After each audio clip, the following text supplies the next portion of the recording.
Hi kids, I'm Storytime Pup, and welcome to the Storytime Pup Show. I'm so glad you came by to play.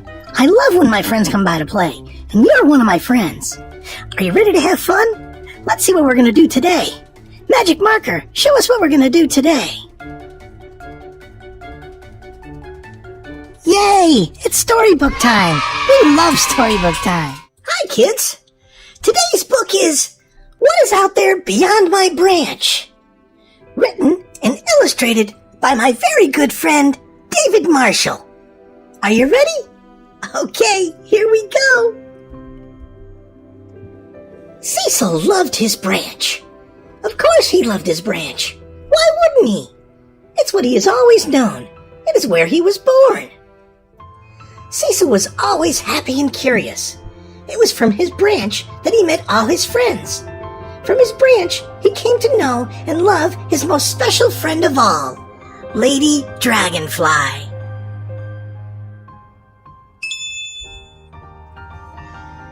Cecil would tell everyone that one day he is going to fly high above the trees and see what is out there beyond his branch. Everyone just laughed at him and teased him. "How are you gonna do that?" they would ask. "You have no wings, you silly caterpillar."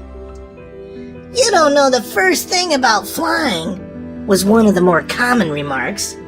"You're crazy, Cecil," another fearful voice would say.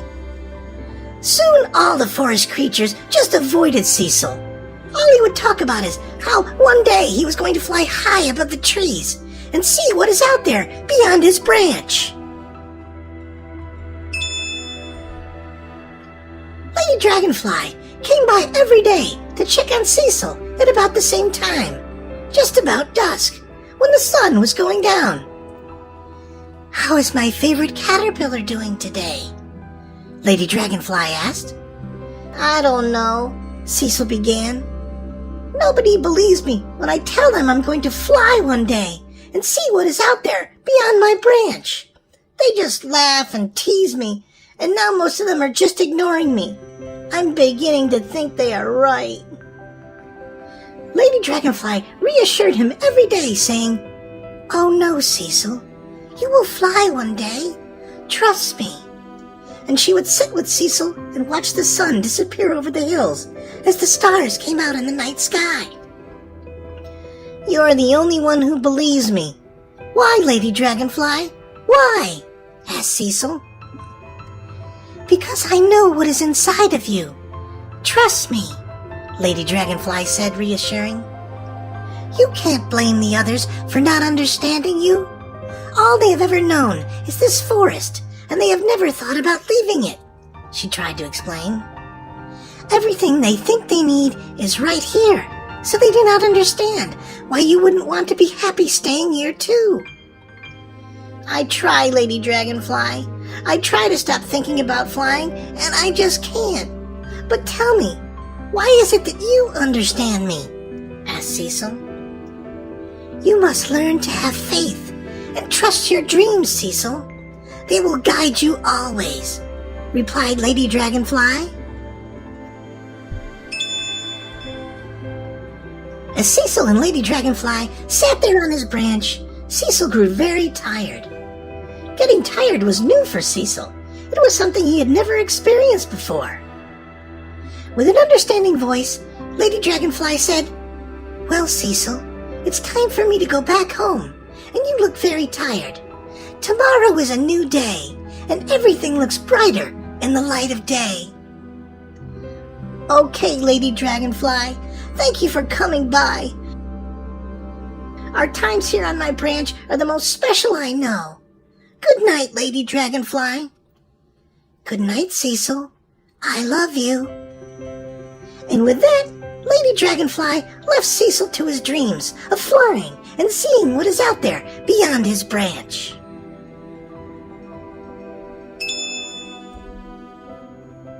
The next morning, Cecil woke up feeling different for some reason. He couldn't quite describe it. He just felt different. Bird came by and sat down on Cecil's branch. "Well, hello there, Cecil. How are you this fine morning?" Are you still thinking about flying? Bird asked curiously. Of course I am. It's all I ever think about, replied Cecil. Yes, so I understand, said Bird with a kind of sarcastic tone in his voice. What? Asked Cecil. I mean, would you like me to teach you how to fly? Bird asked. Cecil couldn't believe what he had heard. Are you serious, Bird? Please tell me you're not just teasing me, replied Cecil, ready to jump out of his skin with excitement. Yes, I am serious, and no, I am not teasing you. I know you have been wishing a long time, and it is time to teach you to fly, the bird said mischievously. I'll meet you back here in 10 minutes, and the lesson will begin, continued Bird as he flew off. Cecil couldn't believe it. Lady Dragonfly was right. Everything is better in the light of day, Cecil thought to himself. Word spread throughout the forest faster than any word had spread before. All of the forest creatures gathered under Cecil's branch. Cecil was so excited that he didn't hear the laughter and jokes being made by all the creatures below. He just assumed they all came out to see him fly. Bird landed next to Cecil, who had all he could do to hold back his excitement. Okay, are you ready? Asked Bird, with one eye looking down to the forest creatures below, half smiling. You bet I am, Bird. What do I do? Asked Cecil innocently. Okay now, close your eyes and think real hard about flying. Harder than you've ever thought about flying before. Concentrate real hard. Are you concentrating? Asked Bird. You bet I am, answered Cecil. He couldn't have concentrated any harder. He had daydreamed about this moment for so long that he had no problem seeing himself flying in his mind. Okay, continued Bird. Once you feel you can't concentrate any harder and you truly see yourself flying, just leap out from your branch into the air. With his eyes closed and every muscle tightened with anticipation, he jumped with a mighty leap out from his branch into midair.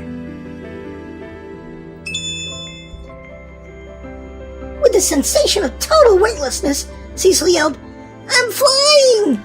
And no sooner had those words left his mouth, he began to fall, falling down to the ground with panic and disbelief. Cecil opened his eyes to see the ground coming up fast. With a thump, he hit the ground.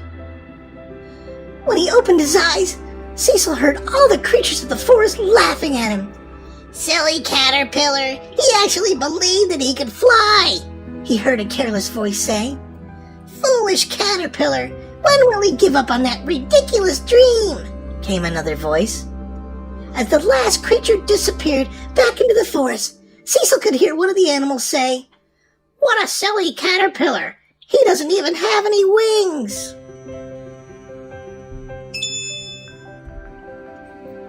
Cecil lay in the grass, feeling more hurt with humiliation than anything else. He began to cry as he slowly crawled back to his branch.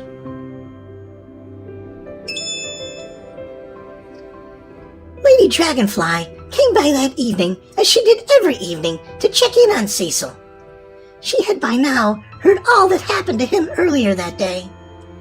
I am so sorry, Cecil, she began to say. Cecil interrupted from behind his tears. Why do I have these dreams? Why? What was I thinking?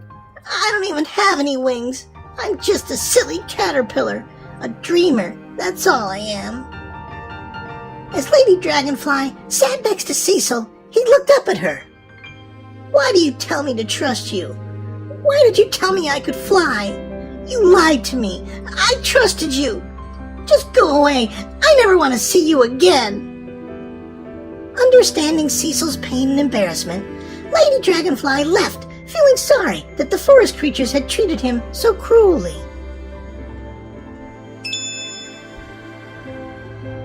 Cecil sat on his branch most of the night, just looking out into the night sky, feeling exhausted again. I'll never fly. "What was I thinking?" he said to himself. "How could I have been so silly?"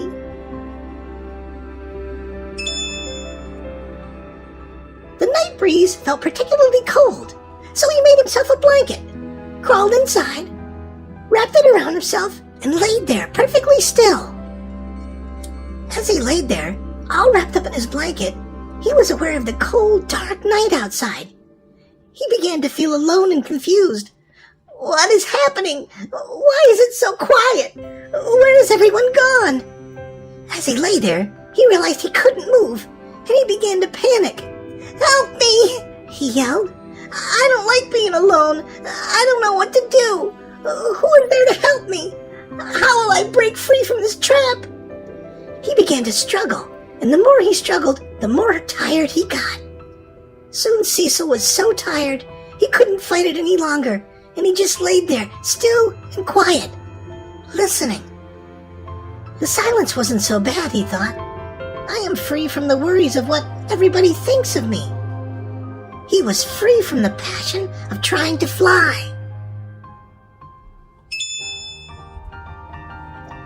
All wrapped up tightly in his blanket, the night grew darker, and he soon fell asleep and began to dream. A feeling of motion came over him, a feeling of speed like he had never known.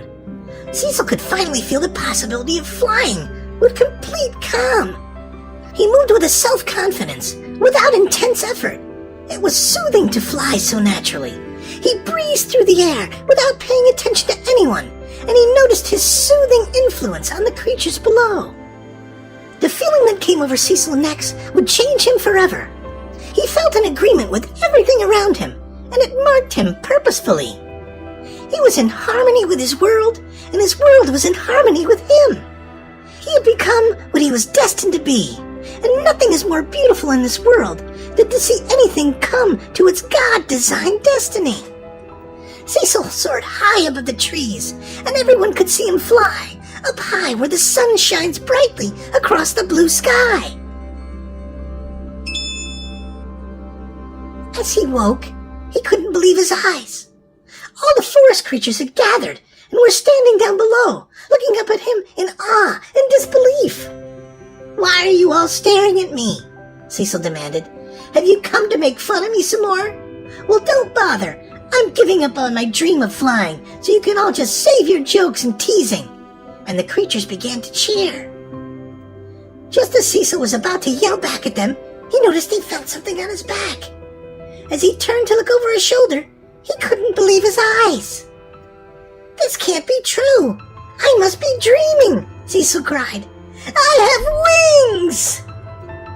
In his disbelief, he hadn't noticed Lady Dragonfly had been hovering out in front of him, smiling with her knowing smile, the comforting smile he had come to know and love so much. She looked into Cecil's eyes and said, "Trust me, I'm here to watch you fly."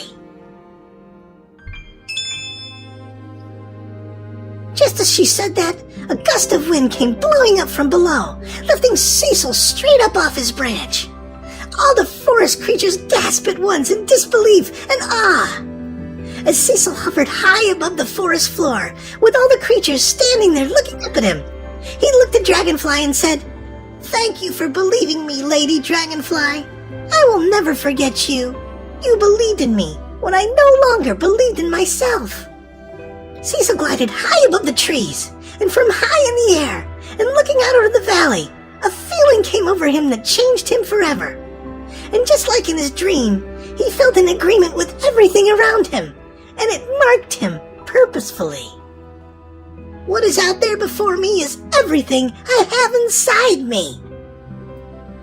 The end. That was a beautiful, touching book. Cecil had a specialness inside him and something he had believed in all along. Make sure you follow your dreams and believe in yourself.